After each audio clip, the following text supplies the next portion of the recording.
Travis Scott and the Astroworld tragedy is back in the news after it was announced that nearly 400 lawsuits representing thousands of victims will be merging together into one massive legal case. In the weeks that followed this incident, the lawsuits just kept coming out, and it seemed like the amount that the victims were asking for also kept growing. It went from a total of $750 million to over $2 billion in just a short amount of time. The vast majority of these lawsuits also took aim at Travis Scott and Live Nation for not being able to handle the crowd surge that turned deadly in the middle of Scott's performance. The crowd surge ended up taking the lives of 10 concert goers and injured hundreds of others in attendance. The Texas Judicial Panel on Multi-District Litigation ended up granting a joint motion from victims and organizers to combine the many lawsuits so that it could all be presented in front of one judge, rather than having separate rulings handled by different judges. This massive new case will be taking on at least 387 separate lawsuits that represents about 2,800 alleged victims, all of which claim that the festival promoter Live Nation and Travis were legally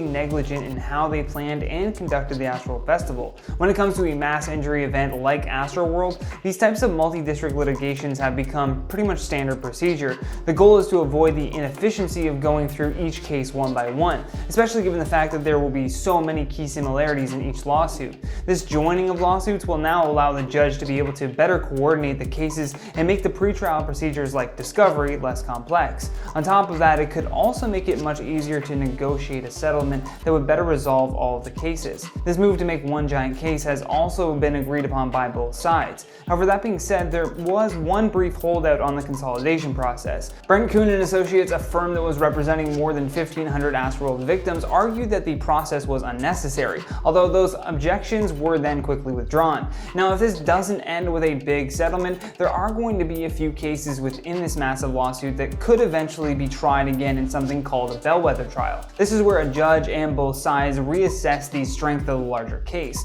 For example, if someone were to lose in this bellwether trial, it could convince a side to just settle, just in case the larger case ends up costing them more money.